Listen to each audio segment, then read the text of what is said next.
I didn't think anything was wrong with my boyfriend until I saw the way he looked at me when he thought I wasn't paying attention. Not the way a man looks at someone he loves. The way a man looks at something he's built, checking the angles, checking the finish, making sure it held. My name is Nora. I'm 31 years old. I work in editorial. I like second-hand bookshops and bad weather and coffee that's too strong. I'm not someone who believes in fate. I want you to remember that. Because 6 months ago, I fell in love with a man who seemed too perfect to be real, and I told myself that was a good thing, that I'd finally found someone worthy of the word.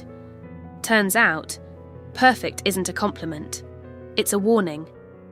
I met Daniel in a bookshop. Of course I did. The kind with uneven floors and handwritten labels taped to the shelves, no Wi-Fi, no background music, no reason to be there unless you actually wanted to be. I went every Saturday morning, had done for 3 years, same route, same corner, same shelf. It was the one reliable thing in a life that had stopped feeling reliable after my mother died. 2 years before this story starts, I lost her. And grief does something strange to a person. It makes you hungry for anything that feels solid, anything that doesn't move. I was still hungry that Saturday morning when I reached for the book on the top shelf.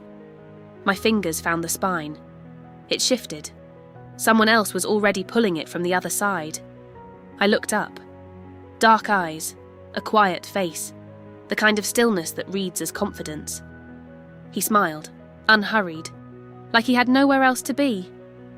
"You have good taste," he said, coming around to my side where I stood rooted on the spot. He held the book a beat longer than necessary while handing it to me. Then, "Coffee?" he asked. I said yes. Of course I said yes. He was a landscape architect. He designed gardens for private estates, country houses, the kind of places that existed in a different century and refused to acknowledge it. He drove a clean black car. He spoke in complete sentences. He didn't look at his phone once during that first coffee, not once. In 2024, that alone could make a person fall in love. He asked about my work, my reading, the kind of coffee I preferred. He listened the way people only listen when they're genuinely interested. Or when they're taking notes. I didn't know yet which one it was. By week 3, he invited me over to his flat. I'd been waiting for an invitation, and he gave it so casually, like it was already decided. The flat was immaculate, modern, minimal, every surface deliberate. No clutter, no stacks of unopened mail, no half-finished projects on the kitchen table, no photographs on the walls. That was the thing that nagged at me, just slightly, just enough to file away and forget. Everyone has photographs, old friends, family, someone from a holiday 3 years ago that you can't quite place anymore. Daniel had none, just clean walls and good lighting and a kitchen that smelled like something I couldn't name, something familiar I couldn't place. He cooked exactly what I liked, didn't ask, didn't explain, just set the plate down and refilled my glass and smiled like this was the most natural thing in the world. I thought, he must have remembered something I said. I thought, how thoughtful. I didn't think, how did he know that? Because I didn't remember telling him. He kissed me that night by the window, the city spread out behind us, the rain against the glass. It felt like a scene from a film, and that, right there, should have been the thing that stopped me. Real moments don't feel like film scenes, planned moments do, planned. But I dissolved into it anyway. The way you do when you've been lonely for long enough. When someone finally feels like a place you can rest. That's the thing about Daniel. He felt like home from the very first second. And I should have asked myself, how does a stranger feel like home? What kind of work goes into that? By the time month 2 rolled around, we were inseparable. Or rather, he made us inseparable, and I didn't resist. Because why would you resist something that felt this good? He left a key at my place. Not offered, not discussed. Just placed on my kitchen counter one morning while I was in the shower, like it had always been there, like I'd always been the kind of person who had a man's key on her counter. The corrections started around this time. I want to be careful with that word. Corrections. Because in the moment, they didn't feel like corrections. They felt like attention. A gentle hand redirecting mine when I reached for the wrong wine glass. A quiet suggestion when I started to tell a story a certain way. "You know what I love about you," he said once. "You're so open, you take things in, you adjust." I smiled. I thought it was a compliment. Now I understand it was an observation, a positive performance review. He was telling me I was good at being shaped. His friends. I met them in month 2. A small circle, 6 people, composed, warm, a little too polished. They welcomed me with the ease of people who had done this before, who had welcomed someone into this seat before. And one of them, a woman named Claire, held my hand a beat too long when she shook it. She looked at me like she was searching for something. Then she looked at Daniel. He was already looking somewhere else. She smiled, released my hand, said, "It's so lovely to finally meet you." Finally. I let that word go by. I shouldn't have.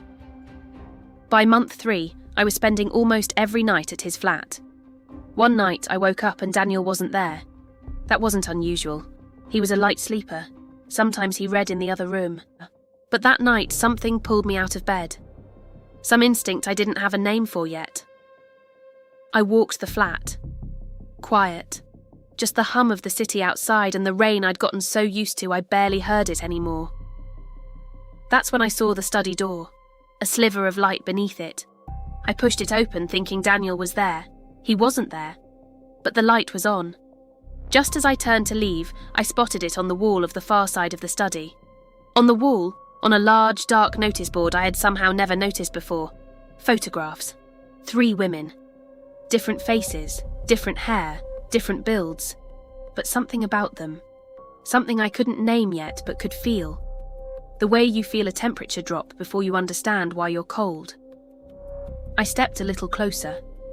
The photographs were candid, not portraits, not posed, taken in ordinary moments, a kitchen, a window, a cafe table, taken without the women knowing.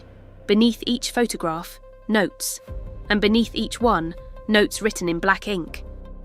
Large and neat enough that I could read it from across the room. First woman. Month 2, responding well, more time required. Second woman. Month 4, resistant, recalibrate approach, consider timeline adjustment. Third woman. Month 7, end, failed. Failed. Not, it didn't work out. Not, we wanted different things. Failed. Like a test. Like a trial. Like a project that hadn't delivered the expected results. I hear a door open and shut, and moments later, Daniel appeared in the doorway behind me. He'd been to the car. He was carrying something. I don't even remember what. What I remember is his face, completely calm, completely unreadable. He smiled. "There you are," he said. "I was looking for you." Smiling, he reached behind me and closed the study door. Gently, without looking at what was inside, like he'd closed it 100 times, like this was a room that got closed, always. "Come back to bed," he said. And I did. I don't know why I did. Shock, maybe. The particular paralysis of discovering something you can't yet process. But as I lay there in the dark, his arm around me, his breathing slow and even, I stared at the ceiling. And I thought about those 3 women, their photographs taken without their knowing, their progress tracked, their failure documented. And I thought about my eyes, because that was the thing I hadn't let myself fully absorb yet. All 3 of them, different in every other way. But those eyes, the same downward tilt at the outer corner, the same darkness, my eyes, on 3 different faces.